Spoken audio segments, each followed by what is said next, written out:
Greetings, listeners, and welcome to On the Spectrum podcast, a show that explores the many complexities and diversities of being on the spectrum. I'm your host, David Taylor, and today we are joined by Occupational Therapist Carolyne Oates. Hi, David. Nice to be here. Thanks for having me. No worries. It's been a pleasure to have you here. Would you like to start by telling our listeners a little bit about yourself and how you got into the field of occupational therapy?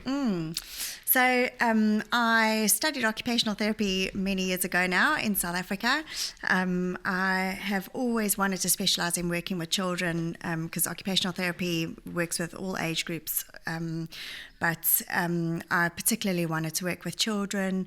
So have all my kind of further studies after studying my degree have been towards working with children, and then increasingly so working with children on the spectrum.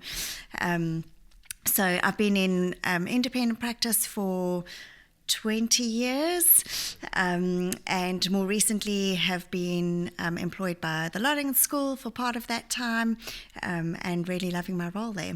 So, yeah. Excellent. Great stuff. What got you into the field of occupational therapy? Wow. So my dad was in care as a child, and in South Africa we used to go and work in a lot of children's homes with him over Christmas time and other special kind of celebration times during the year. And so I was exposed to a lot of children with a lot of different needs from a very early age, and really wanted to be a part of helping to make their lives more meaningful and valuable. And so I didn't actually know about occupational therapy at all. And when I was coming towards the end of my schooling, I did an aptitude test. Oh, right. and the results of that showed that I would be a good occupational therapist or speech and language therapist or social worker. And so I knew speech and language and I knew social worker, but I'd never met an occupational therapist. And so I went and did some work experience in hospitals and care homes, and I thought, I love this. This is what I want to do. And so it just clicked for me. And so then I was like, right, so how do I become an occupational therapist? And figured out I needed to go to university. So I did my degree in South Africa at the University of Cape Town. The rest is history, as they say. Yeah, fantastic. Yeah. Cool. Can you provide an overview of occupational therapy and the main aims when working with individuals on the autism spectrum? Yeah, sure. So occupational therapy is kind of the clues in the name. So occupation, we look at people's occupation, the thing that they do throughout their day to give their day meaning, whether that's paid work or unpaid work. And the work of children is to play and to learn. So we'll look at, what children can and can't do throughout their day, particularly the things that provide meaning for them. So often when we work with children, they'll be able to communicate with us in some way that they would really like to be able to do, have more independence in different things, be able to feed themselves, dress themselves, play and enjoy their kind of day-to-day activities. And so we'll work with the children, with the staff, with the families to understand why those particular tasks and activities are difficult for them and what we can do to help to make that easier for them to achieve. So particularly with children on the spectrum, we're looking at, their brains process the world differently. And so that means that sometimes because they've found some particularly sensory information difficult to process, the way that their brains and bodies interpret that sensory information is difficult for them to make sense of. And so that impacts on their independence in their day-to-day tasks. So as occupational therapists, we'll then look at, how can we help to make their day more enjoyable for them? How can we help them to increase their independence in different tasks? And how can we help their brains to find it a bit easier to process some of that sensory overwhelm that they often experience, so that their day isn't quite as stressful as perhaps it could be without that. So what about the challenges when they're sort of non-verbal, and how would you pick up on all of these intricate sensory needs that they've got when they can't communicate that with you? It's just all through sort of observational sort of kind of stuff or assessments? Yeah, exactly. So there's not particularly any great standardised assessments that we can do with children when they're non-verbal or pre-verbal, as I like to call it. So a lot of it is down to observation. So, and amazingly, our brains are incredibly complex and incredible at giving us clues as to what helps and supports young people. And so I'll spend a lot of time observing children to see what they tend to do to calm themselves. So things like, often you'll see, in fact, I was just talking before this podcast about rocking on the chair. As soon as I'm on a chair that moves, my body just kind of takes over and it will do what it needs to do to feel comfortable. And so often children's bodies will give us really good clues about what helps them to feel more regulated. And so I'll just see, often children they'll rock themselves a bit, or they'll find ways to give themselves really deep pressure. They might kind of enjoy hiding themselves away. So sometimes they'll be going under desks or into corners, and sometimes that's purely because in those spaces they get exposed to less light. Yes. So looking for the clues that their own body is giving me before I intervene with anything that I might think might be a good idea. Sure. I look to see, well, is there anything in this child's day-to-day that is giving me some clues about what makes them feel safer? And if they feel safer, they'll be better regulated. And that's always a great starting point for any of us, but particularly for people that are non-verbal or pre-verbal. It's important that we're looking for those clues before we try to impose anything on them. Oh, of course, because you want to get it right and make sure that it's correct for them and tailored for their needs. Yeah, exactly. Yeah. I remember the one thing when I first heard about occupational therapy, the occupational therapist that I spoke to said a lot about all the different senses that we have, and I didn't realise we had as many. Because obviously, you know the sort of sight, taste, smell, and all that sort of stuff. But there was exactly your 5 kind of general ones that we all know about. But then there's ones that are in the body and about spatial awareness, and I suppose you have to have a knowledge of all of that kind of stuff as well. All of those, exactly, yeah. So as occupational therapists, we are obviously interested in your taste. I'm not going to remember them now. Taste, sight, your hearing, your touch, and there's one that I've missed off that I can't think what it is. Your hearing, but we're particularly interested in what we call our 3 hidden senses. These are the ones, yes. So one is our vestibular sense. It's our sense of balance, and it comes from the movement of the fluid in our ears, and that gives us our understanding of where our body is in space. So every time we move our head, our brains have to respond to that movement to tell us where we are now. So if I tilt my head as I'm talking to you, I'm not going to just fall off my chair, because my body tells me, oh, you're still here, you're still safe and in space.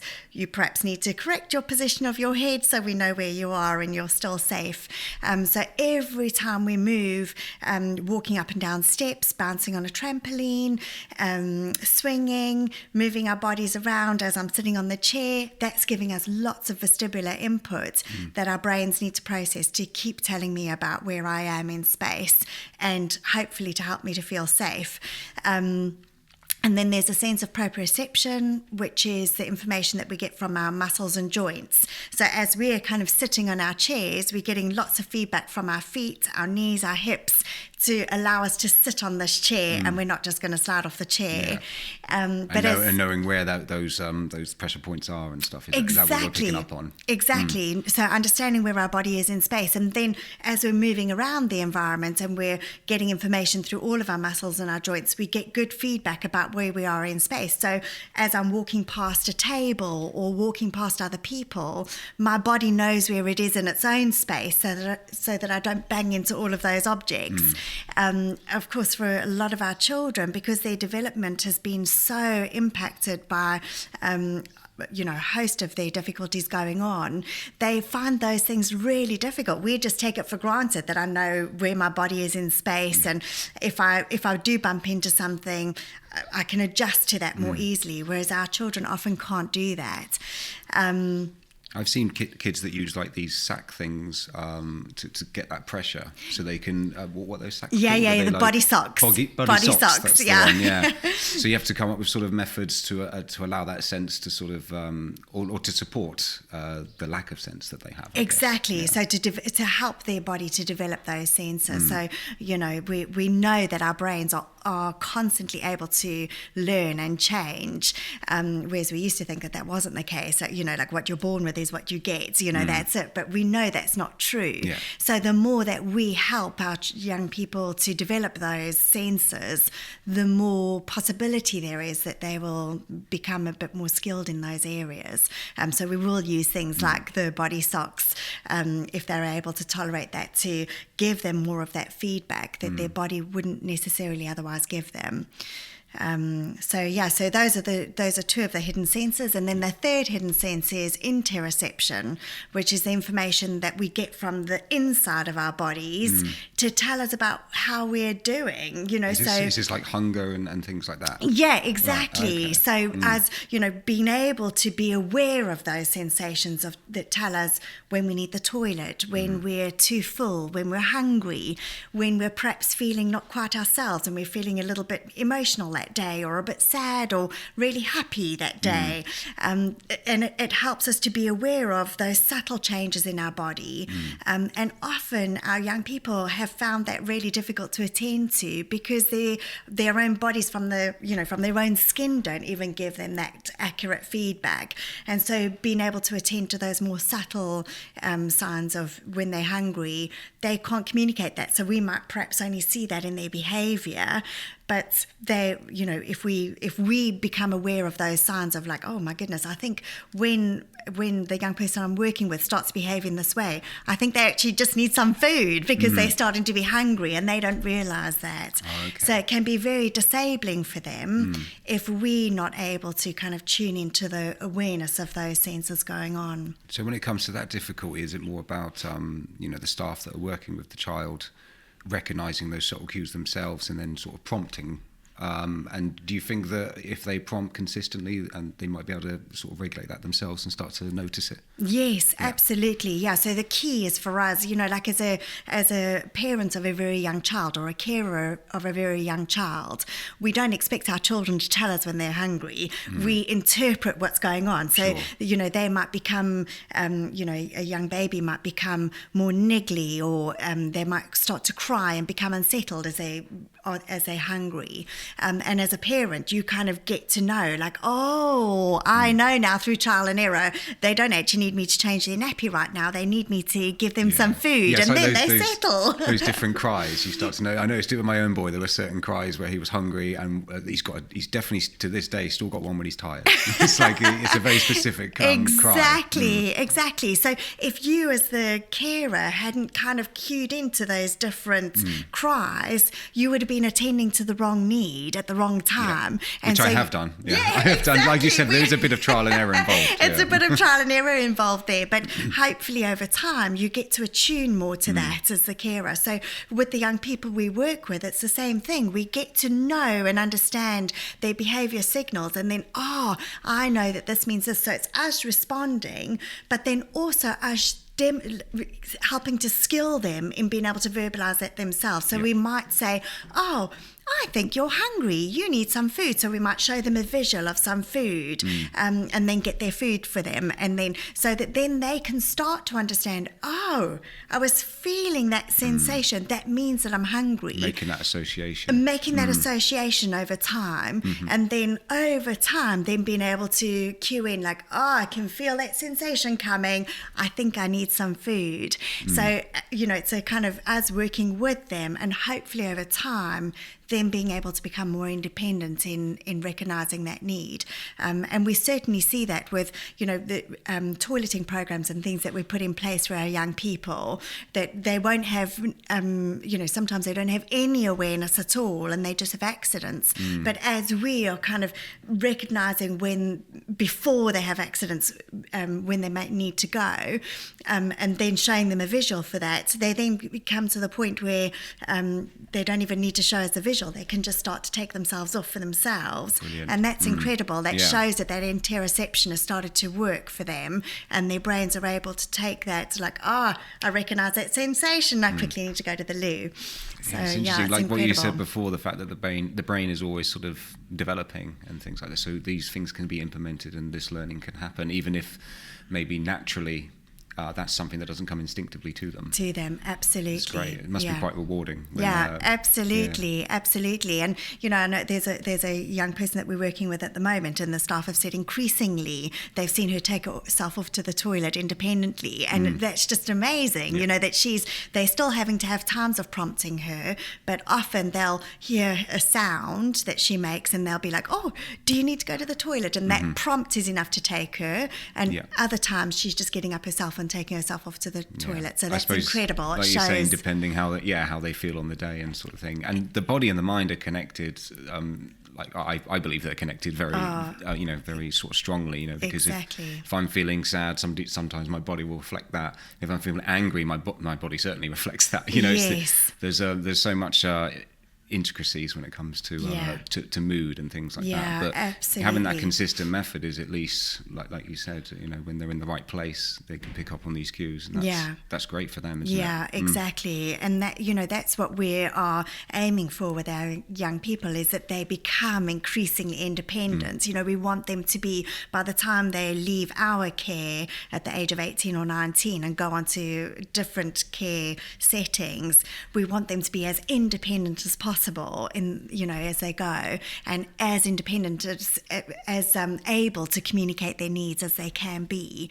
And so focusing on all of those senses can really help us to make them aware as possible as they can be. So are they quite open to the idea of occupational therapy? Do you get some resistance from children sometimes? So yes, absolutely. So any new face for our children is difficult or can be difficult for them to tolerate. Some children less so than others, and so the onus is always on me as an occupational therapist to be a safe person for them. Yes. And so one of the best ways that children learn is through play. So I'm always focused on my interaction with children being playful. The more playful it is, the more accepting usually they are of me, and that may mean that I need to start that play outside of their, further away from them, and then slowly come into their space as they kind of get to know me. So just today, my assistant has been building up a relationship with one of the young children that we've been working with, and I went into his space and he hasn't been exposed to me as much, and I got very little reaction out of him, and as soon as he spotted her, he reached out to her, and I was like, oh, she's safer than me in this setting. So I just need to give him a little bit of space until he feels more comfortable with me again. But the onus is always on me to read his body language. Does he feel safe as I'm coming closer to him? And, I can only work with him with myself as he feels safer with me. So sometimes I'll use a member of staff or somebody else that he knows more to get closer to him. It's like the catalyst to introduce you. Exactly. Until it becomes safer for me to be in his space. So, yeah. So what is sensory processing, and how does it impact individuals with autism? Yeah. So sensory processing or sensory integration, it's kind of known as both. So it's how our brains process sensory information from the world around them, but also from their own bodies. So our bodies are constantly having to interpret what's going on around us and then be responding to what's going on with our bodies as well, and make sense of that information so that we can then respond to the world around us. And so we really take that process for granted because, when we're very young and we're dependent on our carers to interpret the world for us, they're responding to our body, the information that we're giving them, and they're responding to the temperature around us, the noises around us, to help to keep us safe in that process because we were so dependent on them when we're so little. But as we get older, we kind of have this increasing expectation that we are processing that information for ourselves. So, being being able to ask for a cardigan when we suddenly, that's a very South African word, I think, a jumper. Cardigan, yeah. That's fine. So being able to ask for a jumper when we're feeling cold, or being able to ask for food when we feel hungry, or being able to make sense of what we're seeing as we're navigating the playground and wanting to get from here where I am to over there to the slide or to the swing to go and play. Our bodies are constantly processing all of the sensory information around us, but also, can my muscles work well enough together to coordinate my movements to get me over there to the slide, to be able to climb up the slide and go back down it, and can I actually enjoy that process? All of that sensory information that's going on to enable us to function is sensory processing. Where it becomes more tricky for neurodiverse people is where those sensory experience of the world around them can feel so overwhelming, or for some that it's just not giving them enough information where has any meaning at all. So I might be sitting... So they feel a bit lost. Feeling a bit lost. Like, there's all of, for any other person, look at all these opportunities that are around you. There's a play park that you could go on, but actually their brains, for whatever reason, isn't even aware of that. So they might be, sitting on a chair watching everybody else going about and playing, but they have the sound of the birds, they have the movement of the trees around them, they have the movement and the sound of the children, and they can't decide what the important information is to enable them to go and engage in something. So they might just appear like, they're completely oblivious to that. But sometimes it's because they just haven't had enough of a strong enough input from one sense to get them to go and climb up the slide. And so they'll just look as if they're uninterested. But actually, it's just that their brain hasn't processed it. That's perhaps an opportunity.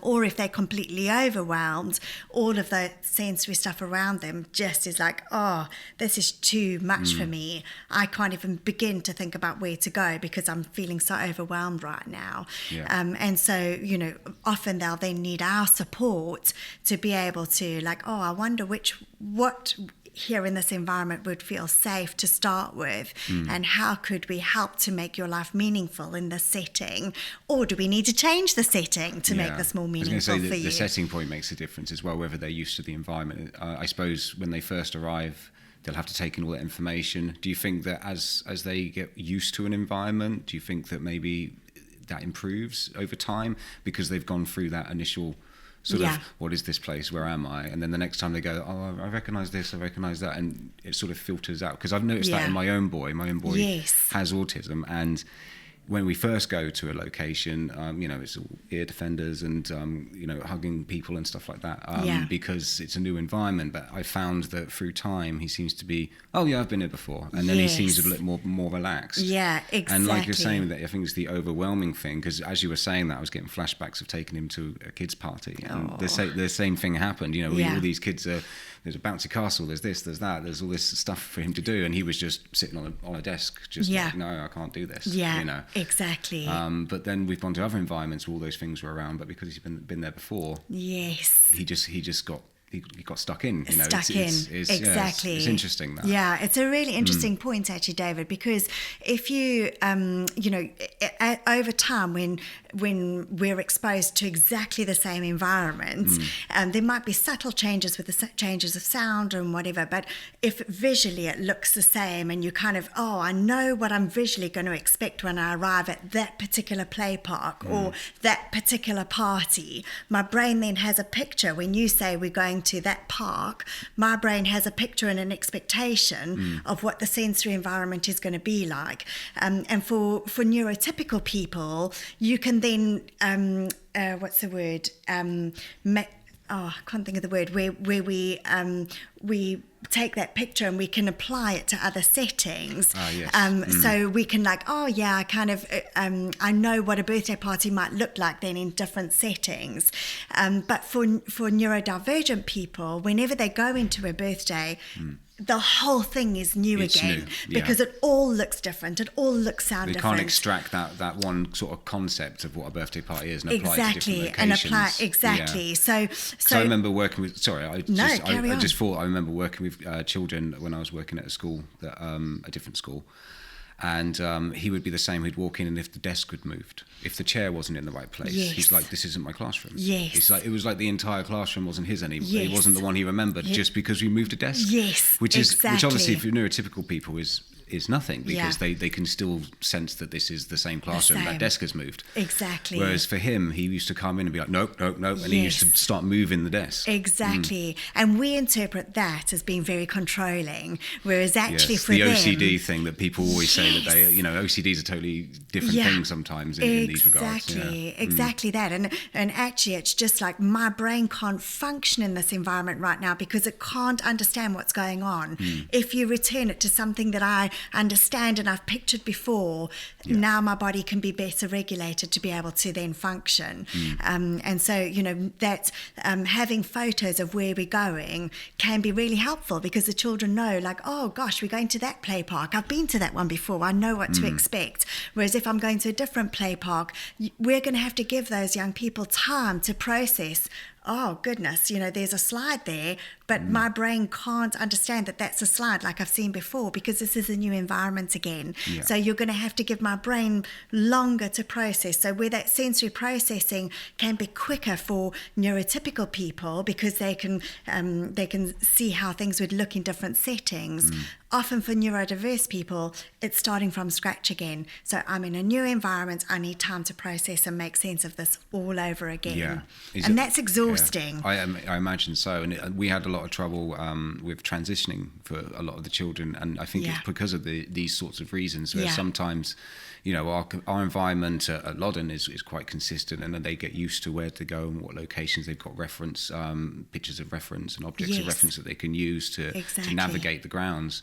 But it makes me think, ever since I saw that kid move the desk, is it just a slight thing in the room that and this time you just can't go in, or it takes you like 15 minutes of just sort of like, is this the right, like it's almost like they're trying to, like you say, process like, is this the same room I was in? Because that's moved. Yeah, exactly. And it's something that, you don't really, it's unavoidable at times, obviously, when they cut the grass on the grounds and things like that. It could be something as simple as something that. so simple. And that changes the smell, of course, as well. Yes, so everything changes. And, for us, we overlook the subtleties that have changed in an environment sometimes. Certainly. Sometimes it's not quite so subtle. But, we just take those changes for granted. But for our young people, that can be so distressing. Even things as simple as, having your hair cut. As a staff member working with those children, if you have your hair cut or you suddenly wear glasses instead of contact lenses, that's a big change for them, and they can be like, oh my, who are you? I don't recognize you. But actually they just need time to like, oh, it's the same voice. I can hear it's the same voice. Maybe you've got a beard and a moustache still, but without your glasses you look different to me. So I certainly recognized that during COVID when we were wearing the masks and the get up. The children looked at me as though they didn't know who I was. They didn't know who you were. And I cheated a little bit. I put the mask down just to be like, it's me. It's me. Like, because exactly. it was a big change, and you could certainly see it in the children at the time. Absolutely. For I've also got a son who's adopted, and he's been through significant trauma, and over COVID he would scream if anyone wore a face mask. Oh, really? And even with a clear face mask, I couldn't approach him. So some of his less known people could approach him with a clear mask, but I couldn't approach him with either on. And so I had to wear a thing when I was with him that I was exempt from wearing a face mask, because we just couldn't calm him down unless he could visually see the whole of my face, and it looks exactly the same. So it really can be incredibly disabling. Yeah, certainly. Yeah. So what are sensory diets, and how are they used in occupational therapy to support individuals with autism? Yeah, super question. So sensory diets are basically recognizing that our bodies are reliant on different sensory input throughout the day to help us to feel safe and regulated. Yeah. So for neurotypical people, we'll often engage in things that are, we'll have certain times through the day where we will be reliant on a cup of coffee. I certainly need my cup of coffee regularly through the day. As do most people, I think. Yeah. Yeah, exactly. Cup of tea or cup of coffee. And it's not just a drink. It's something that helps us. It brings a level of comfort. It gives us a little bit of space away from our responsibilities during the day. And it just helps our system to reset. Yeah. And so people will have different things that they use. When I sit down on my office chair, it's also a spinny one like this. And when I'm talking to people, I'll often just give myself a little bit of movement. I might get up from my desk and go for a walk for 2 minutes to go and deliver something. And that walk is more than just, I just need to take this to you. It's a time away from my desk. Sometimes I'll be working on a document and just think, I just need a couple of minutes to because the screen time can really get to you after a while. Exactly. Yeah, the screen time is just too much. My eyes are starting to feel like, scratchy or sensitive, and I'm just going to go and deliver this thing that I've been putting off. And then when I come back to my desk, I'm able to refocus again, and I can get done what I need to do. And so all of us use things like that constantly through the day without us even really recognizing that we're doing that. But for our young people, we know that their systems don't process that sensory input so easily anyway. And so they need regular input through the day for them to kind of try and reset their nervous system a little, to help them to be calmer, to be more regulated, to help their attention focus. And so a sensory diet, it's not just a one size fits all. If you are a tea drinker and you love your running, and you say to me, right, well, Carolyne, David feels really regulated when he's drunk his cup of tea and he goes for a run, and then you impose that on me, I'd be like, but I hate tea and I hate running. Yes. So that is just going to make me really stressed during the day. And if you tell me to run, I'm probably just going to be like, get really agitated with you.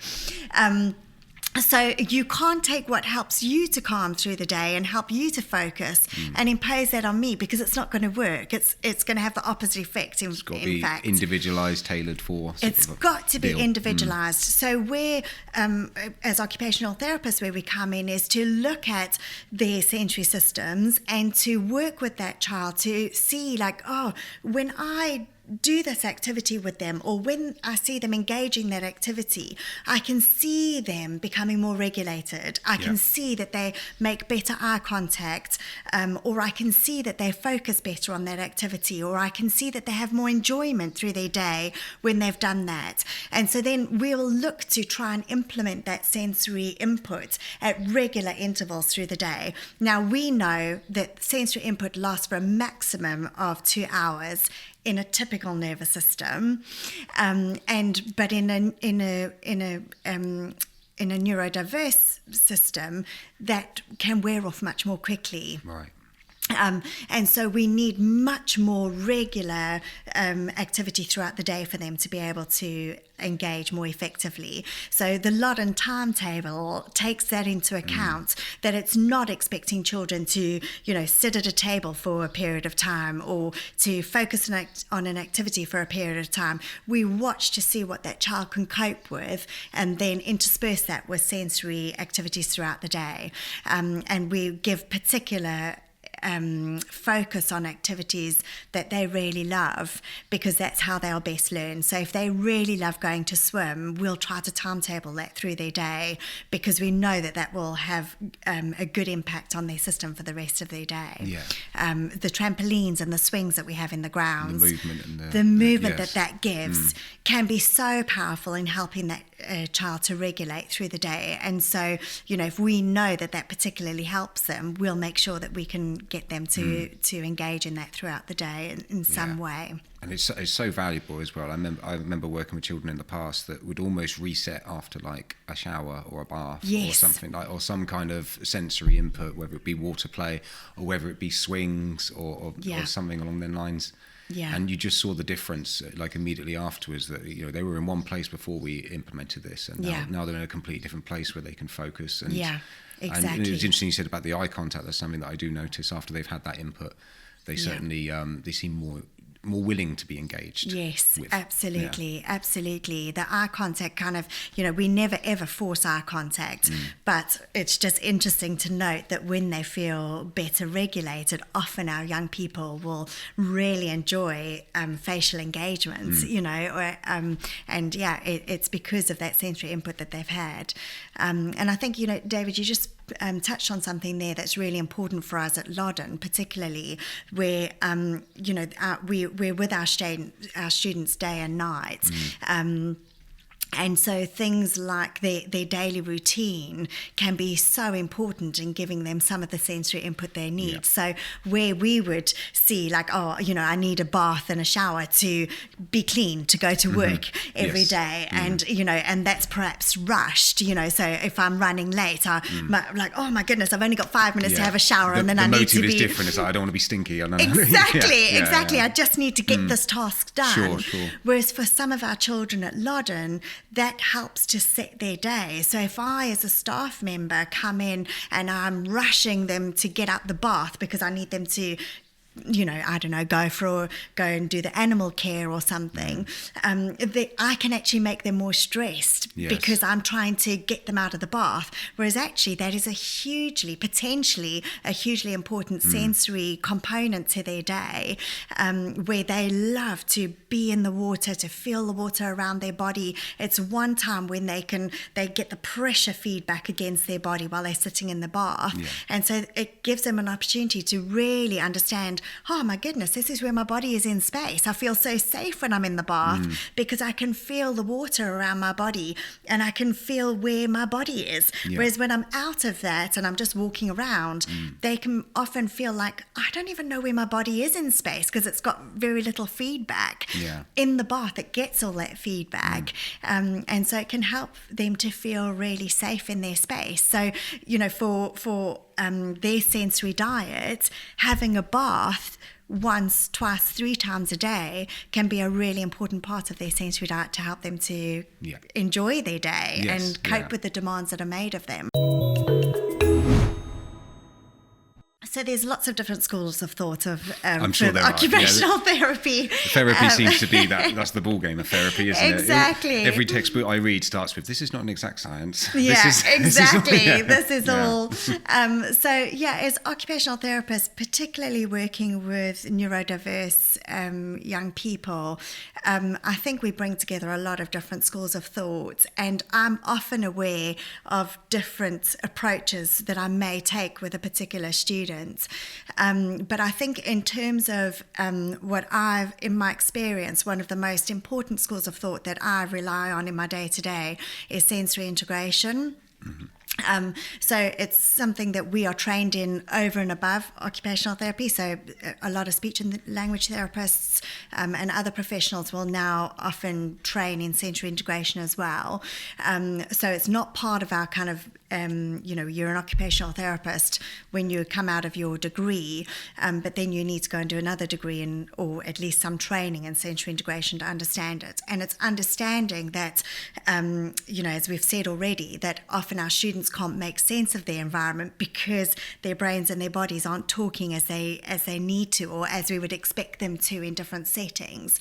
And if I come into a setting with a dysregulated student who has no idea where their body is in space, what's going on in their brain and their body, what's going on in their world around them, and I just expect them to function to achieve, I don't know, a goal of being able to hold a knife and fork to eat their meal. If they're dysregulated, there's no way I'm going to be able to work with them on a functional goal of being able to eat their food. Yeah. And so sensory integration is kind of my bedrock of OT as to how I approach children. So that's the one. Often, as occupational therapists, we're really focused on functional outcomes. That's why we do what we do. We want to increase children's independence, and so we will be goal orientated. So we might look at the COPM, which looks at what is this child's goal and how can I help them to reach that goal.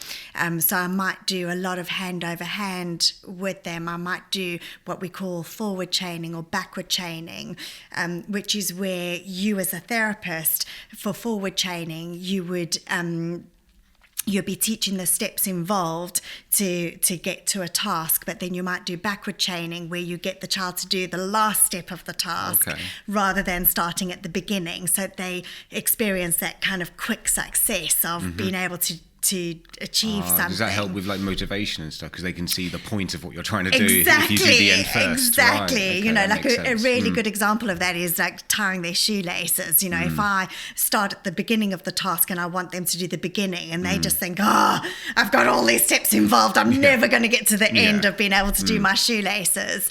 Whereas if I do backward chaining and I do the most of the task and I just get them to do the last little bit of pulling the laces tight so it makes a bow, they're like, oh, I did it, look, I achieved those shoelaces. Gives them that endorphin rush, or that sort of exactly I'm so clever, I've managed to do this awful task that feels so daunting. Because I think building confidence is probably a huge thing, because if someone's got so many processing difficulties, their confidence is probably going to take a hit as a result of that, and they're not going to want to engage in tasks if they feel they can't achieve them. So exactly. It's quite an interesting approach. I didn't exactly. think about that. Exactly. And I think that's often where we will find, again, what can look like control of a student refusing to do a task. Often it's because their brains just can't make sense of what they need to do, and they've experienced huge amounts of failure in the past. And so if we just bring in a task of like, you're going to do this today, without scaffolding them really carefully, they'll just go, no, I do not want to fail again. That makes me feel really yucky. I'm out of here. Yes, And so we might see is that disengagement, because they're not verbal to be able to tell us, no way, Jose, I don't want to be challenged like this today. Whereas if we come alongside and we're showing them, we're not expecting you to do this yourself, we are here to do it with you, to support you in this, they'll often be much more willing to stay, to enjoy that process rather than just feel threatened and they want to run. That makes a lot of sense, because I've heard teachers and all sorts sort of say, oh, this kid lazy or something. And I have always thought of things like that. Or maybe it's not laziness. Maybe it's just they don't really understand what the expectation is. What the expectation is, exactly. And I often say I've yet to meet a child who's lazy. When I see a child disengage, I always think, what is happening here that feels like this task is so overwhelming that they can't come to the table? If you put a maths worksheet in front of me, my brain immediately wants to disengage. Whereas if someone sits with me and says, you probably haven't done these in a while, shall we just go through it together? I'm like, yeah, actually, I'd be really keen to learn that. But as long as you're staying here to do it with me. Yes, you need that support. Like you said, the scaffolding, you need that in place. I need that scaffold to help me to. It's interesting. Yeah, when I worked with a child who had he had some difficulty with coordination with writing. Yeah. So a very smart kid, could read really well, knew how to spell everything. But the actual act of writing and typing, he found very difficult. Yeah. And I remember when I worked with him, I suppose I did it by accident because I didn't really know about the school of thought. Yeah. About the, was it chain, did you say? Yeah, chain? Forward chaining and backward chaining. Right, because I used to write a sentence and they'd be like, just write that word. Like that, you just write that one word. And he would be resistant to it. Yeah. And I think it's like what you're saying. He's kind of like, he's asking me to do that and I keep failing at that. I don't want to do it again. And, his writing was a little bit, but you could make out what it said. And he was more willing to do it. If I was telling him to write a full sentence, no, I'm not writing a full sentence. No, I was like, okay, well, if I write this word and this word, how about you finish the sentence? Yes. And then he'd be more willing and we sort of build that up over time. Yeah. And just before I left the school, he was starting to manage to do full sentences. So it's interesting that you said that, because that was just something that naturally, organically happened. Yes, but in the relationship, because I always think a lot of what you're discussing now, it can come out with just the relationship with another person, because I think that's always key when it comes to working with children with needs. Absolutely. The relationship makes a huge difference. And, I'll often say to staff where, they just finding a particular child more difficult to work with or more challenging, I'm like, it's a really good idea to just take a step back and to observe someone who's really good at working with that child,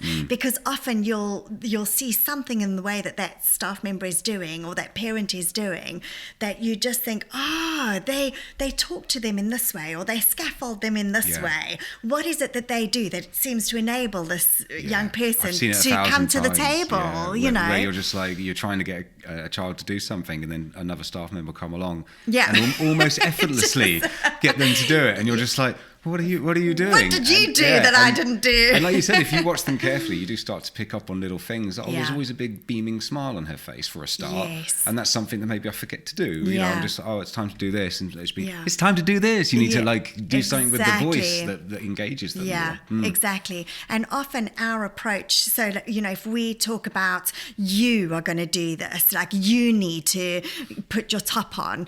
When I'm working with our young people, I'll always try to say, we are going to do this now, because it changes the whole dynamic of what's going on. It takes the pressure off me having to perform and puts us doing this thing together.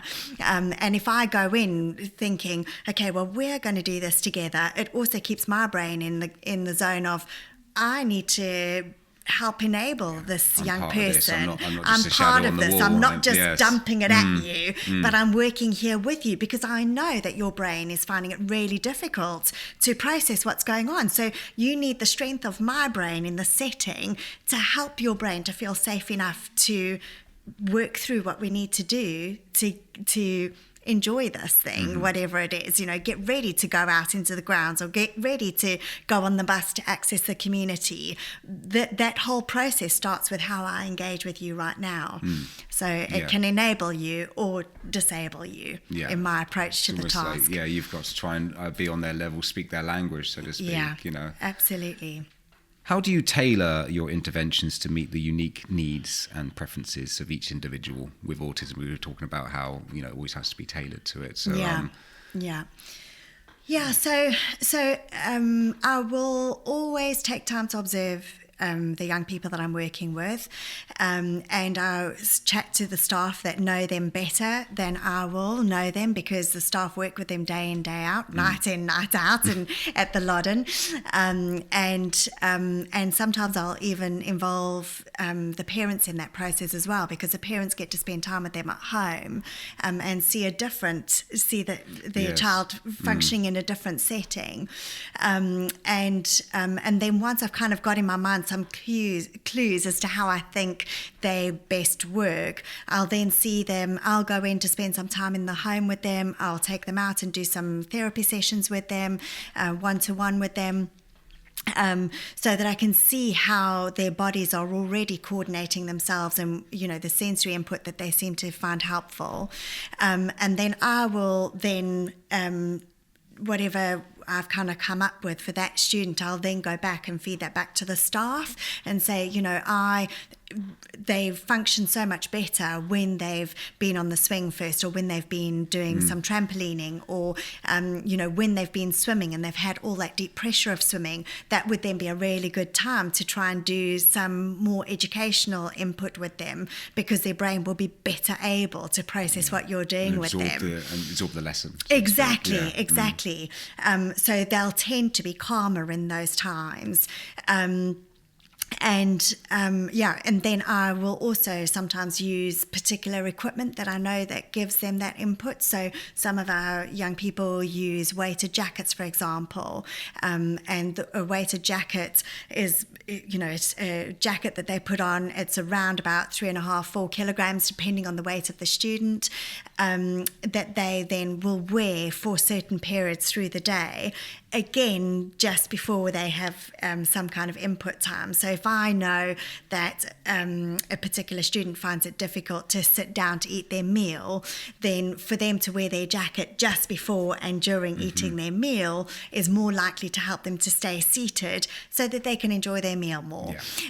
So it's always got to have a functional outcome. Sure. So it's not just like, it looks like a good idea to put this jacket on this child. Let's just try it on every child that we know. It's for a particular child with a particular outcome, and we need to then measure to see whether that is having the desired impact or not.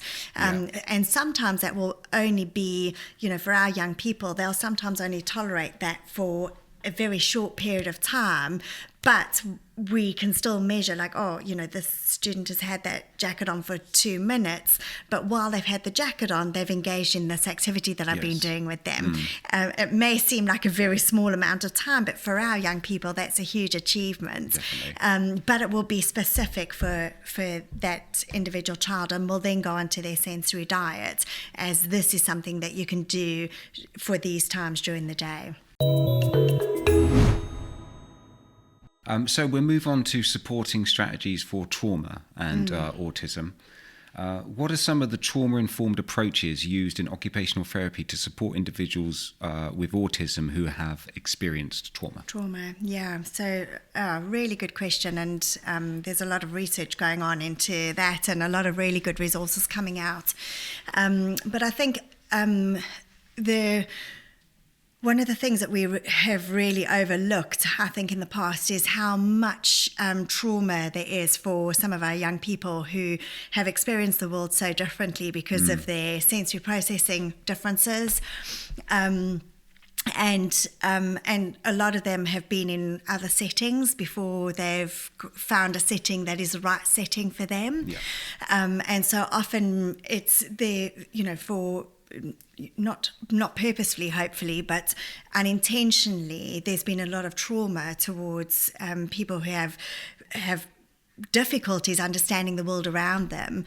And so whenever our young people go into settings that are similar, again, it triggers their trauma. It triggers their trauma response to that. And so,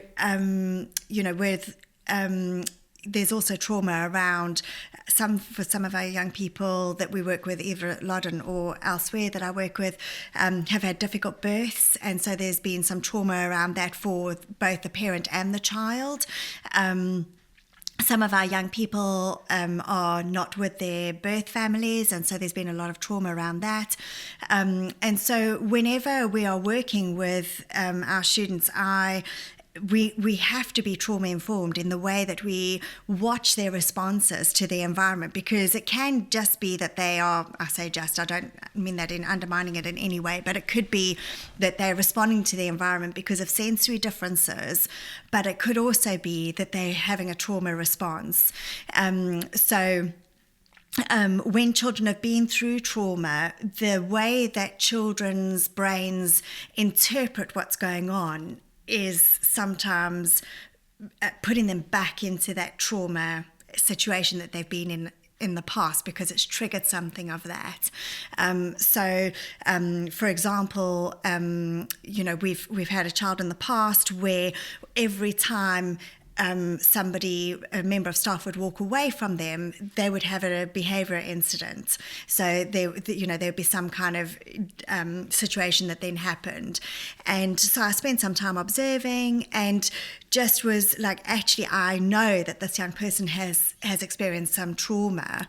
And so our language has to be really careful with him, where we would be, we would just walk away to go and do something else. We need to actually prepare him that we are not going to abandon you right now, but we're just going away to go and do this, and then we'll be back.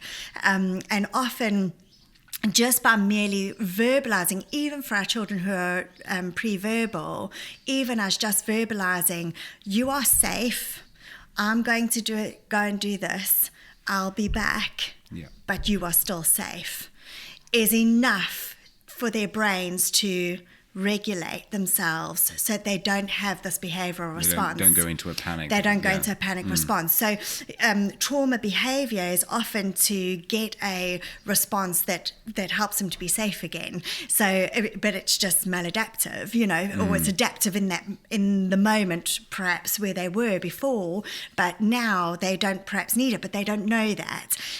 So, for example, if a child has been left for long periods of time on their own, every time a person that they trust leaves them, their brain can't trust that that same person is coming back again. And so their brain just goes into, I'm abandoned, nobody cares for me, I'm not safe. And so we'll see some kind of behavioral response to that.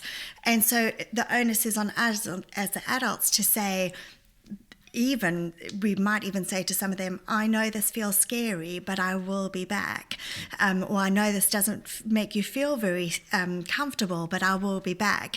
So that they start to associate us with safety and trust, that we're trustworthy. And so considering things like, whenever it can even be just shifting your attention away from the person. So, if we're busy having a conversation and somebody else comes into my space here, that if just turn my attention quickly to just say, I'll be with you in a minute, that I'm coming back to you. Children of trauma don't trust that. So as soon as I shift my visual attention away from you, you could be potentially abandoned and left to yourself. And so for us to be trauma informed, we need to be aware that every interaction that we have could trigger our young people, and we need to create an environment of safety wherever and whenever we can. So we preempt that. So for another example, so that's kind of, when we're shifting our attention away, making sure that they still know that they're safe, and we make that explicit. But it could be something like sounds. So for some of our children, they've been through traumatic experiences where they've experienced sound in their environment, and that's triggered or that's preempted a dangerous situation. So it could have been that there was perhaps, domestic violence, or a very sudden thing that they weren't expecting that caused them real trauma. And so their brain has started to interpret anything that I hear out there, I need to be alert and on my guard because that could be coming at me. Sort of fight or flight sort of response takes over. Exactly. That real fight or flight freeze response where they could interpret like, oh my goodness, there's something happening. So a lot of our children learn to be hypervigilant for movement, for sound. They've even proven that in the womb, babies who have been in homes where there's been violence, the babies will have learnt to feel the mother's response to external danger. So if the mum hears the sound of, somebody approaching them in danger, and that startles her and the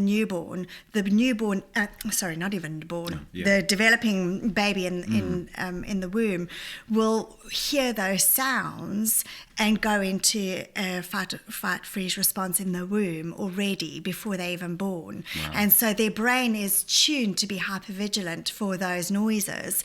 And so for sometimes with our children, although they can be just, they can have that sensory difference of experiencing the auditory input from the world, it can also be that they're hypervigilant for noise that could signify approaching danger.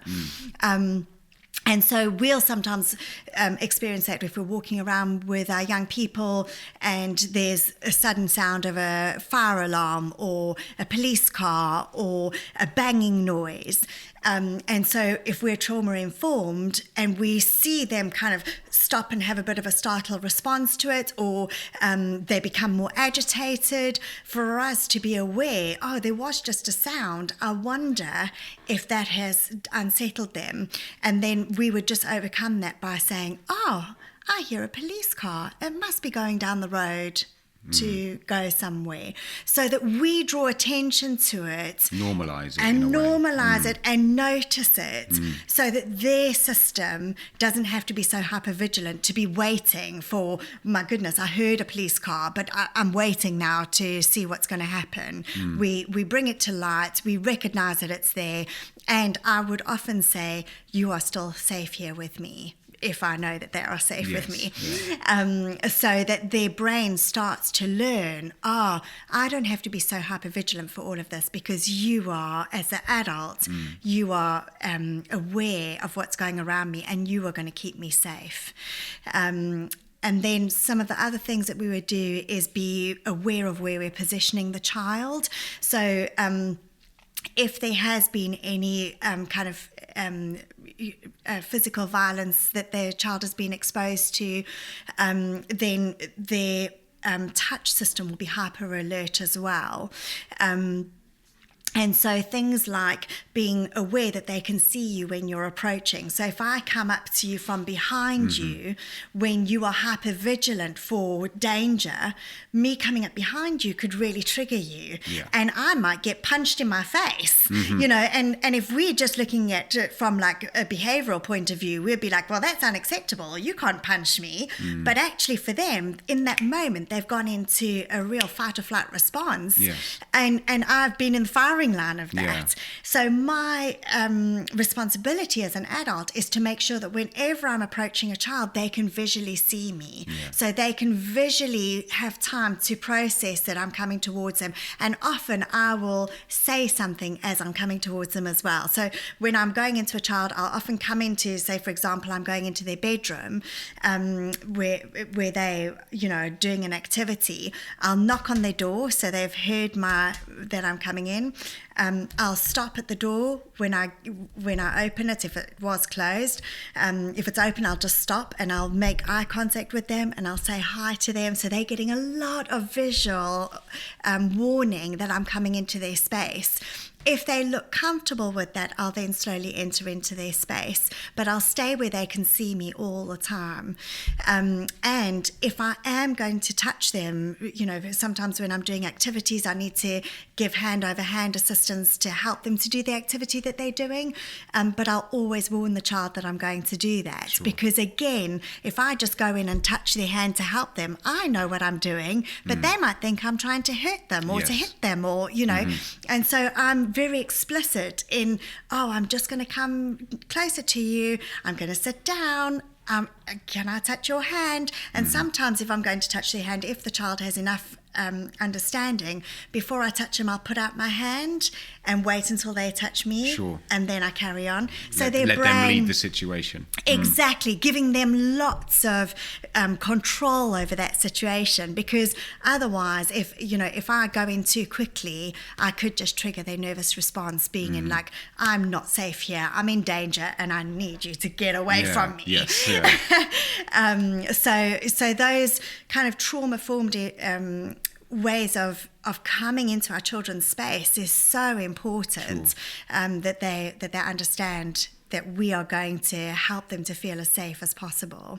And so any time where I see behaviors going on, I'm thinking from a sensory perspective, but I'm also thinking, is there any potential? It blurs the lines a little bit there. It does like blur the lines. Hair cutting and nail clipping and things like that. I've often worked with children that have a lot of problems with that. Yeah. And then, occupational therapy would say, it's because they're touch sensitive, or they don't. Yeah. But then there's other parts of me thinking, well, were they held down at some point for this process to be done because they're so resistant of it, and maybe that response is why it's so difficult to cut their nails. Or it's so difficult.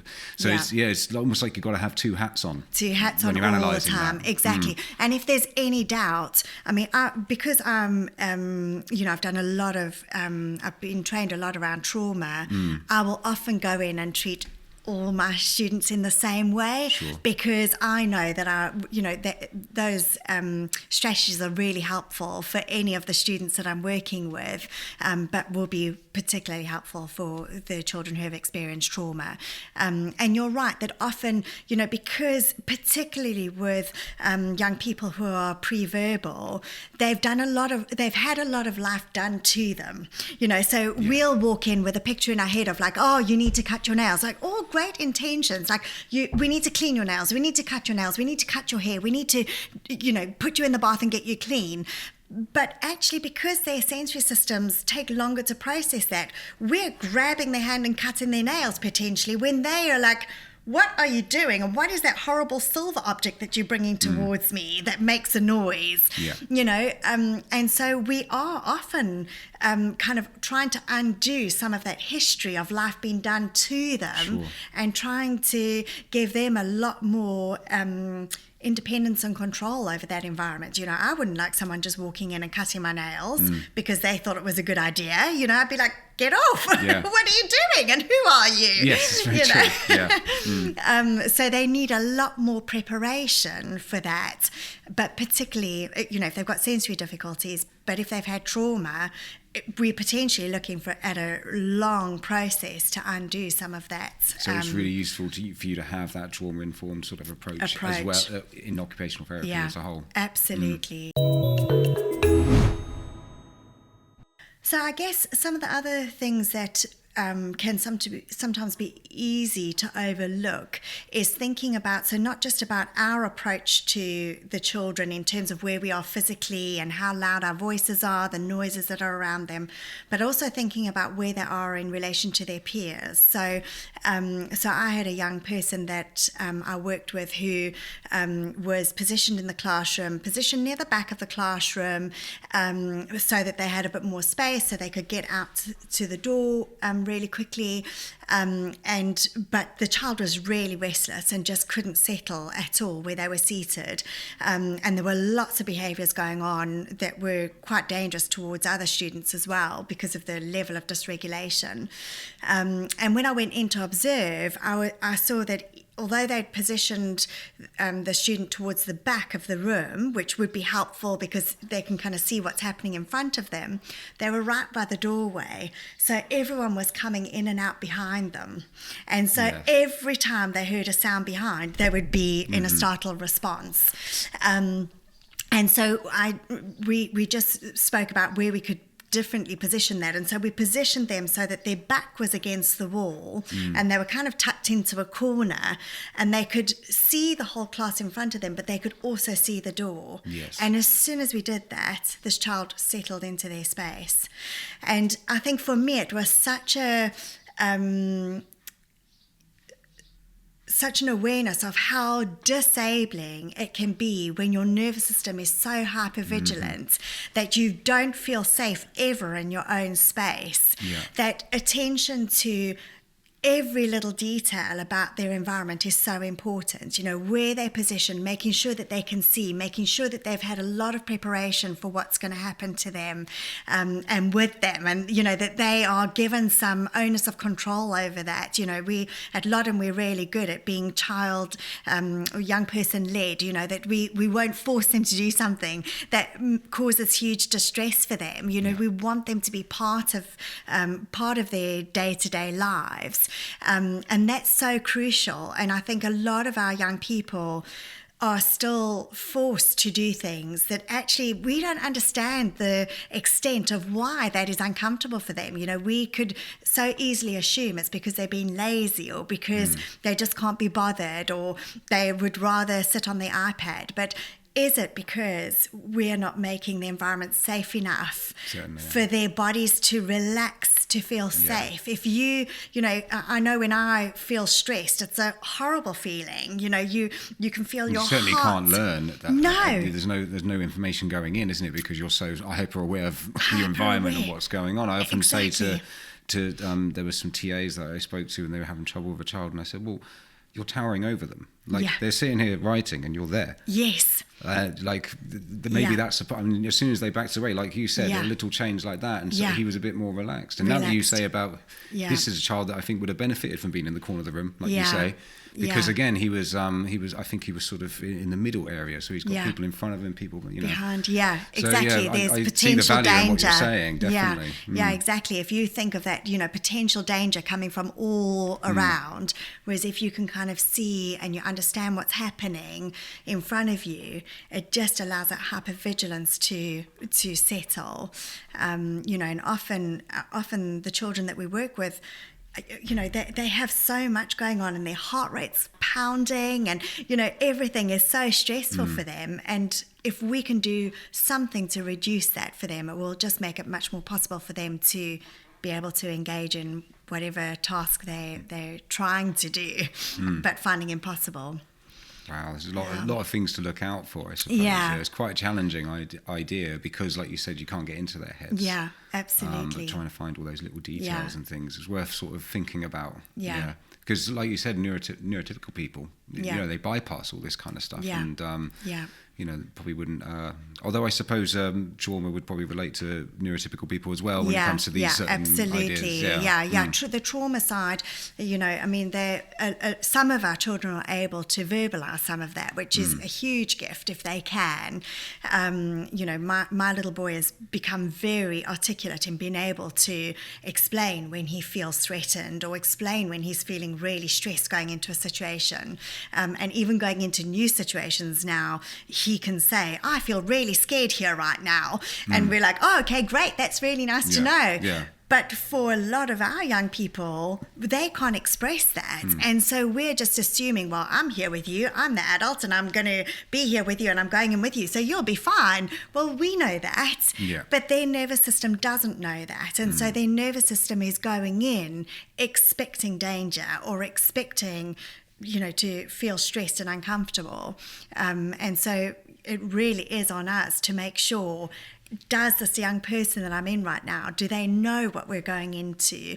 Have I communicated as well as I can with them using visuals so that they, Makaton or whatever it is, to communicate to them what's happening and give them lots of onus of control over the speed that they enter that environment and taking the pace from them. I often will look to see, I match what the student's doing. If they're going slow, I'll go slow. If they're going fast, I'll go fast with them for a while too, if I can. As long as you can, yeah. As long as There's I can keep some up very, with them. very fast children sometimes. Yeah. Exactly. But I'll try and match their body language so that they feel heard and understood, at least in that, even if I don't know exactly what's going on in their internal world. But yeah, so there's a lot to consider for them, and the challenges that they face are huge. So certainly. yeah. So how do you calibrate with other professionals such as psychologists, speech therapists and educators to provide a comprehensive support for individuals with autism and trauma? Yeah. I mean, I'm a huge believer in teamwork, and I see very much the child or the young person as part of that process as well. I want their voice to be heard as much as possible, but yeah, whenever I am thinking about a program or something for the children, or thinking of doing some particular piece of work with them, I will then take that to the rest of the team that are involved, and I'll try to pull them in wherever possible. I mean, all of us have busy workloads, but I will often try to speak to the other professionals to see what they're doing with that young person. I'll often, particularly like from a communication point of view, I'm very reliant on the speech and language therapist. And the goals can be tethered into respect. Absolutely. And that's the best outcome, is if we can work together on the goals of the young people, so that we are hopefully getting the best outcome. We're trying to make them independent and have a voice in that independence as much as possible. And so it's really key for me to understand how a young person communicates. So my reliance on the speech and language therapist and the people that work on the ground with that student is huge. And we often are, we'll have team meetings around a child so we can work together to problem solve about what we're going to do. If there's a particular behaviour that we're struggling to get to the root cause of, we'll often have a multidisciplinary team meeting about that, so that we can try to understand what is this child trying to communicate with this, and what are we going to put in place to try and meet that need. and to try and reduce the stress that young person is exhibiting. And, sometimes it is some trial and error, because unfortunately, with the best will in the world, when people are nonverbal, they still can't tell us exactly how it is. So we can make an educated guess and a guess from observing their behaviors, but we'll get it wrong sometimes, and so we'll often try something for a defined period of time and see whether that has the desired impact, and if not, we need to come back to the drawing board. So particularly for when there's behaviours that are causing a lot of concern, we'll meet quickly to problem solve around that, which I think is one of the things that I really value about a multidisciplinary team is, none of us have the answer. It's about, all of us have our... And they have those perspectives, don't they? And sometimes someone can notice something that and like we were saying earlier about the trauma and the autism, all the different things you have to look out for. Yeah. Sometimes you may not be there to observe a certain thing happening, but then having that insight being fed back to you from other professionals is really valuable in getting a whole picture of that individual. Absolutely. Certainly, I'm a team player as well. I always say that with this consistency within the team, it benefits a lot. It benefits the children, it benefits the team. Exactly, absolutely. And in our in residential settings, it's sometimes tricky to remember that the parents are still part of that team. The parents or carers. Because we don't have as much day-to-day contact with them. But, I'll try and have contact with them as much as possible to involve them in what we're doing at school, but also to see how things are going when they do go home or do go out into the community for visits, that the parents and carers feel heard and supported, and that we have their expertise, because often they have huge expertise they of have insights, well, we just do this. Like, if you tried that, like, oh no, I wish I'd spoken to you sooner. No. Certainly, I've had that before, where a parent has said something, you just, of course. Yes. of course, why didn't we think of that? Exactly. And again, when they're part of the team and they understand the child and they're consistent too with like their visits, or that also helps so much with the baseline sort of calmness of the child. Yeah, exactly. When the expectation of when is mum and dad coming, when is this happening? And as long as everyone communicates, and I think it's beneficial. Definitely. Yeah, absolutely. To have that consistency of, they have a routine and they understand where they are in their routine each day has a huge role to play in how regulated they feel. If I was to come to work every day and I couldn't manage my own time, and everybody just kept on coming in and telling me where I needed to be and now I needed to be there, I would just feel so disorientated. I'd be like, go away. Leave me alone. I need my headspace. So, and our young people are no different. They need to understand what's happening. They need to be given good warning. It's helpful if they've got particular things that they're looking forward to. Sometimes our children will get fixated on those things. And so it's really helpful if we can say, well, that's not happening right now, or it's not happening today, but it will happen at another time, or it will happen on this day at that time, depending on their level of understanding. That's important to help them to regulate. Otherwise, in their head, they could be like, well, today I'm going to mum and dad, and we know, well, today they're not going there, and so if we can help them to understand that, it can really support their regulation. And as long as the team is also very focused on the child as well. How do you deal with when there's a sort of conflicting opinions about, because it's so opinion based? I imagine that's something that may come up when you've got multiple professionals working with the child. Yeah, absolutely. I mean, we most professionals are really good at looking for patterns of behavior and patterns of things happening. So, we might see one thing happen at one point, but we're looking for consistency of that. So, everybody has an off day, and they might, do something, that's a little bit out of character, as we all would do one day.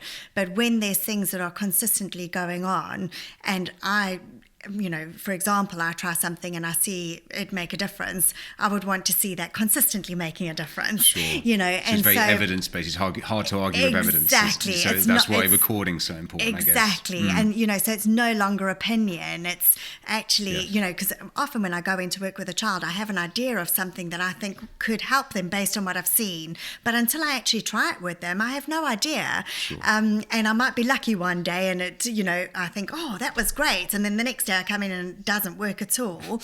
I need to have seen that over time to see, I can see that this is really making a change. Yeah. Then making sure that the staff that are working with them day in and day out experience the same level of change, so that then when I go to meetings, I'm not taking just this is a good idea, but actually I've seen these benefits of this. I've seen this functional change in that young person, and hopefully, most professionals would think the same. So they would be bringing to the table what they have experienced as well. And then, if you're all working in that way, and you're wanting to work as a team, it's very rare that you get to a point where you think I really disagree with you on this. Fair enough. No, it's interesting you say that, because I think most difference of opinions that I've experienced in meetings has been that one-off kind of this worked this day. And it's interesting that you say that, and that recording and having that evidence is just it's going to benefit that multidisciplinary team to have that backup, that concrete kind of, this is a consistent thing that definitely works. Exactly, and I think that's where a lot of our young people will go to appointments with external doctors and psychiatrists or whatever, and a lot of them are really reliant on our feedback, because they're like, well, tell me what their day looks like, because he could see them in that moment, but that could be a moment when I don't know, they've just had an awful fright from a dog running past them, as they were climbing out the car or something, So he knows that he's seeing a snapshot of in time, whereas we have the benefit of seeing our young people over time and being able to say, look, over this 4-week period, this is how we've experienced them, and that's invaluable, and I certainly go into any situations when I'm meeting a child for the first time of like, I'm really reliant on you to help me to understand this young person, because I've seen this, but is that typical for them, or is that just a once-off that I've observed? So you've always got to have that hat on your shoulders, that it's not just what you observe in the moment, it's the bigger picture. Absolutely. And again, I think because the young people often are pre-verbal and can't communicate their needs to the extent that we would love, sometimes we have to say, well, we've tried this, we've tried that. How about, the behavioural team are suggesting this. Okay, that makes sense given all this information. Let's put that into place for a period of time and let's observe what happens. And, often that brings great outcomes, So if you're working as a team and you're committed to understanding the perspectives that each of those people bring, that makes for a great team.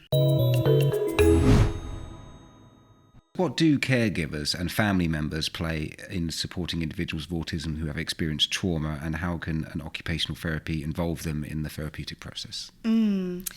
Yeah, so often one of the big things that we experience with parents and carers is the opportunity to help them to reframe what they're seeing in their children. So the behaviours that they're seeing, the difficulties that they're experiencing, the frustrations that they have. Sure. I love being part of the process of helping parents and carers to understand, I wonder whether some of this could be a trauma response. I wonder whether some of this could be a response to being sensory overwhelmed, and explaining what that looks like. And hopefully at that point I've got some understanding of the young person already, but I bring that to them in a kind of like, I'm wondering about this. And often the parents will say, or the carers will say, well, actually I've observed that. Now you say that. I've seen that in my child, but I've never understood it in that way. And it just makes me really frustrated, because on another day, they might cope with this just fine, or another day, they might not show such aggression. But on this day, they've been so aggressive towards me, and then I'm really upset, and they're upset, and everyone's just, and if you can help them to see like, I wonder if that was a trauma response to that situation. And I wonder how perhaps we could deal with that in a different way next time. So I always go in with like, actually we always do the best that we can do given the information we know at any given point, right? And most parents and carers have that agenda. And so helping them to see, like, actually, it's not that you failed in that moment when things did go wrong. It was that you did the best in that moment that you could, given what you knew, and given the stresses of life that you were coping with at that moment. There's always so much going on, but empowering you for the next time. So the next time this tricky behavior comes up, and you are finding life really challenging, how could I empower you to think about the situation with a different lens so that changes your response as well?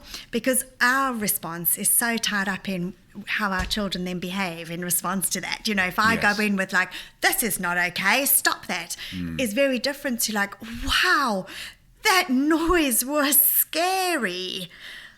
The student will, even if they're not understanding the words, they will feel the empathy, and that can change the outcome of that encounter in that moment. And the parents being able to process that as like, rather than feeling really frustrated or, very sad about that thing, they can understand it in a different way. So a huge part of my role is helping the teachers, the staff, the carers, the parents put a different lens on so that we can interpret what's going on in a different lens, and then helping them to problem solve. So the next time we come up with this, we've got a plan. If I've got a plan to deal with a tricky behavior, it means that my stress levels are already lowered as the adult because I have a plan to fall back on. Whereas sometimes we come into a situation where we're like, here's that situation again, and it just makes me feel really stressed. And so the best I've got to bring to that situation is hopefully some of my professionalism to try and manage my stress, but I haven't actually got a plan of what I'm going to do. As soon as I know that I've got a plan and I can kind of bring that to the fore in that moment, it helps to reduce my stress levels. And with lowered stress levels, it's going to help to co-regulate the young person that I'm with as well. Because of course they're going to pick up on all of that. Exactly. Sort of stress, they pick up on all the non-verbal stuff going on, probably much more than a neurotypical person would do, because their system has been wired for hypervigilance to see how are you feeling, how, what's going on in the environment around me. Does it feel calm or not calm? If it's not feeling calm, that's going to dysregulate me even more. Whereas if this environment is calmer, that's going to have an overflow to me. It's interesting you say about empathy as well, because I've made the mistake when my son kept biting things. And at first it was like, stop biting. And then he gets to a point where he ends up biting something that is valuable or what have you. and you just sort of like, stop that, and you do that voice, and then instantly he's like, you see it, fear response, and you go, I can't respond in that way. I've got to find it. But it's almost like you say, sometimes you need to make the mistake before you realise. Like you have to cross the line before you realise, because you can pick up from the child that maybe that was the wrong response. And I need a different approach here. Exactly. And it's interesting you say about the empathy thing, because I find that a lot of the time when I calmly talk to him about something, which is sometimes difficult to maintain when you're in that moment of he's being naughty. Because you're like, he's being naughty. I need to, you got that old school thought of he needs to be disciplined. But it's interesting that you say that sometimes you do have to rethink. And bringing that to light is, I think, would be very helpful, because a lot of parents, I imagine, learn this kind of stuff by themselves, like as they go along. But just having that insight and that shift, it's going to be very beneficial for them. Absolutely. And that thing where we are so good at Loddon at seeing like a behavior is a form of communication, and it's just trying to get to the bottom of what they're trying to communicate, and that takes time. If you ask me, if I was to tell you, I experienced this today, and I'm feeling like this, if I get to you to reflect that back to me, I might say, well, no, actually, you used a word there that I wasn't feeling frustrated. I was actually feeling a bit hurt at that person treated me in that way, or there might be a subtlety in the wording of it, and that's with us both being verbal. Yes. So imagine with pre-verbal stuff, it's such a tone of voice, body tone language. of voice, your body language, everything feeds into that. And so for us, we need to give ourselves a bit of a break to I really want to understand. And I think that's the difference, is that we always need to be in a place where we want to understand. But it may take us some time and some trial and error to get to the bottom of actually, how do I really make you feel understood? And can I see the effect of that in your behavioral response, you know? So what advice would you give to occupational therapists who are working with individuals with autism and sensory processing challenges, particularly those that may have experienced trauma? I think a big thing that, especially as a more experienced OT now, is just knowing that you don't have to have all the answers. I think sometimes we are called in to support situations when there's already been loads happening, and you kind of feel the pressure of Sure. I have to fix this, and I have to find the, but actually it's okay to go in and be really curious, and to take time to observe, to ask lots of questions about, from anybody who knows that child, to get, tell me about how this young person experiences life, and being able to take time to process all of that before you just go into, well, I know what I would do in this situation. You don't have to go in with an immediate answer. So it's okay to take time. There's like an academic side that you're kind of fighting with the more instinctive side. Yes. I think so. I think, it could even be a little bit more, because I think as occupational therapists, a lot of us, not all of us, but a lot of us are very people orientated. And so we obviously have a lot of academic side and a lot of academic understanding to what we bring. But a lot of us are, we're very aware of what people think in different situations. And so if we have the pressure on us to perform, and sometimes that's our own expectations, Sure. we need to come in and we need to have the answers to all of this. But actually, this is a team approach. And I love that. I think in my early days, I always used to think, I have to have an answer. Whereas I'm very comfortable now to be like, actually, I can't possibly hold all the answers to this child's difficulties and things that are going on for them. This is us as a team working around this child, and what can I bring that is going to enrich this child's life, and that takes time to see. Especially I've recently taken over the role at Loddon as the occupational therapist, and so there's a lot of people around me who have worked with the young people here for many years. Their experience with those young people is invaluable. They've seen them change over time. Some of the children have been here since they've been really young and are now teenagers moving towards their young adult life. And so if I come in and think I'm going to have all the answers, that's just arrogant, and so taking time to get to know the students, to get to know the staff, to see the way that they interact with them is good and right and is really important. And so, I'm coming in of like, okay, this is all going on already, and I can see what is being done that's already really helpful. How can I build on that to enrich this young person's life? And is there stuff that could be, that's different to what they've been doing? Is there something that somebody else has been doing that I think, there's a little bit concern over there? Having watched it for a period of time, I'm a little concerned that maybe we haven't got the approach quite right with this child, and could we shift that and try that to see whether that would work? Maybe it doesn't work, maybe that doesn't have a great outcome or good outcome or whatever, but with my lenses on and working with the team as a whole, does this make sense to do that? And I'm reliant on everyone to be to be having a voice in that process. It's not just me coming in. So, and, the other thing as an occupational therapist is I am very aware of, for trauma, particularly working with trauma children, I'm very aware of the emotional tone of the environment that I go into. And so if I'm feeling stressed, the young person I'm working with will be feeling stressed, and so, what can I do when I go into this environment to bring that stress level down so that this is a positive encounter for them? And if I'm not having fun, they're not having fun, and certainly if they're not having fun, it will be should be impossible for me as a therapist to feel like this is beneficial.